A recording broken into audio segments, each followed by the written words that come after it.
Čau, dneska pro vás máme nový video. Dneska pojedeme za Tomášem Ptáčkem, zeptáme se ho na pár otázek, ukáže nám, kde cvičí, jak odpočívá a trošku vyspovídáme. Kdyby vás zajímalo cokoliv, nějaké otázky na Toma, nebo prostě nějaký videa, který bychom s Tomem ještě mohli natočit, tak neváhej a napiš to dolů do komentářů, anebo nám na Instagram, a ty se mě nesměj s tou kamerou. Takže tak. Takže tak, to se můžete napsat a jinak my už jedeme za Tomem, takže se asi ozvem, až budeme u něj a bude vám tady něco povídat. Takže už jsme tady u Toma. Čau Tome. Čau. Dneska nám ukáže jeho trénink a vyspovídáme ho na pár otázek.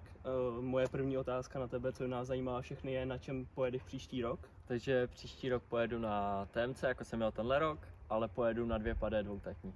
Proč jsi vybral zrovna dvoutakt? Protože jsem zjistil, že na 4taktu mi to tolik nejde a na tom dvoutaktu jsem si jistější a myslím si, že bych se na to mohl víc rozjet. Hodně diváků by určitě zajímalo, jak jezdec jako ty se připravuje na sezónu, takhle přes zimu. Kolik času třeba trávíš na motorce, kolik v posilovně, nebo jak to celkově máš rozvržený? Většinu času trávím v posilovně, což je vlastně každý den se snažím cvičit nebo něco dělat. Takže jsem v posilovně a víkendy trávím co jde, tak na motorce. Samozřejmě teď byly před 14 dněma sníh, takže se nedalo, ale o to víc jsem třeba v posilovně. Tady jsme v té mojí místnosti, kde trávím většinu svého času. Napravo mám žebřiny, na který si můžu přivěsit posilovací gumy nebo cokoliv jiného a můžu tam cvičit. Pak dál mám stepper, tam většinou dávám skáču na to a skáču dolů. Pak mám pulkruh, pak mám tady T-rexy, to k tomu říkám já, takže odborně se to jmenuje určitě jinak. Buď to můžu vyháknout a můžu si na to dát vlastně boxovací pytel, dám si tam někoho fotku, to mě víc motivuje a dávám na to větší rány. Tady vpravo mám veslovací trenažer, který nesmí chybět v žádný posilovně. Posilujete tím vlastně nohy, ruce a všechny svaly na těle. Dál za sebou mám balanční desku, která je náš výrobek a můžete ji sehnat na webu www.bird-box.cz. Tady můžete vidět, jak balanční desku dobře využít a jak na tom cvičit. Můžete tímhle posilovat vlastně koordinaci a střed těla. Pak můžete přidat různý cviky, jestli dřepy, nebo si můžete vzít vlastně tady takovouhle do ruky tyč a můžete s tím na jednu stranu takhle květat. a různý další věci. Takže asi tak, to by bylo všechno k tomu. Když se přesuneme do levé části naší posilovny, tak hnedka vlastně tady uprostřed mám běžecký pás, což je velmi dobrá pomůcka. Když před 14 dněma byl sníh, jak už jsem říkal, můžete na tom běhat, nemusí se vám zlomit noha, že šlápnete nějaký led a uklouznete, takže topka. Dál pak tady mám rotoped, který má asi každý doma, takže nic zvláštního. Je to dřina, když v tom máte jet ve stejných tepech jako na motorce, ale dá se to. Pak dál mám posilovací lavici, nic zvláštního.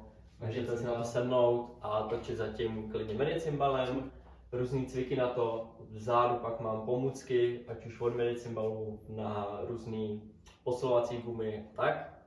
A to je asi tak všechno, co se tady nachází. Takže díky, že jsi nám takhle představil, co tady všechno máš. A ještě by nás všechny určitě zajímalo, jak regeneruješ, kde vlastně odpočíváš, co tě nejvíc baví, co tě nejvíc pomáhá. Takže většinou neděle v týdnu, tak mám takový regenerační. A vlastně vedle v místnosti mám tady saunu a většinou se v neděli saunuju, ale není to pravidelný, klidně i po tréninku, podle toho, jak jsem unavený, takže asi tak. Ještě bys nám mohl Tome říct a po případě poradit lidem, co by se chtěli svědomitě připravovat na sezonu tak jako ty, jak cvičíš ohledně toho, jestli máš nějaké rozdělené partie, nebo cvičíš celé tělo naraz, nebo jak to vlastně máš? Takže vlastně mám to rozdělený, každý den trénuji něco jiného, většinou trénuji břicho, ruce a ramena, anebo břicho a nohy. A během dnů ještě dávám kardio. Ještě by nás zajímalo, jak se třeba motokrosař má správně stravovat, nebo co bys jako doporučil takhle jíst, nejíst? Většinou ráno jím víc sacharidů, k obědu to mám takový průměr a k večeři spíš bílkoviny. Po tréninku si hodně dávám protein, který si vlastně míchám. Takže to cukrovice tam to není tvoje? To nevím. Tak jo, děkujeme Tomovi, že nám tady ukázal, v čem vlastně cvičí a jak to u něj funguje. A teď bychom se ho ještě chtěli zeptat na nějaký jeho cíle a kde ho můžeme potkat v sezóně 2024. Takže v následující sezóně mě můžete potkat tady na juniorském mistráku, na seniorském mistráku, pak na závodech ADAC v Německu a pojedu vlastně ještě v Lokti 2 takty. Tak jo, těšíme se moc a budeme ti držet palce. Díky. Je... Zapomněl. Ne, Jo, něco jsem se ho chtěl zeptat, ale už nevím na co. Dáš, můžeš mluvit.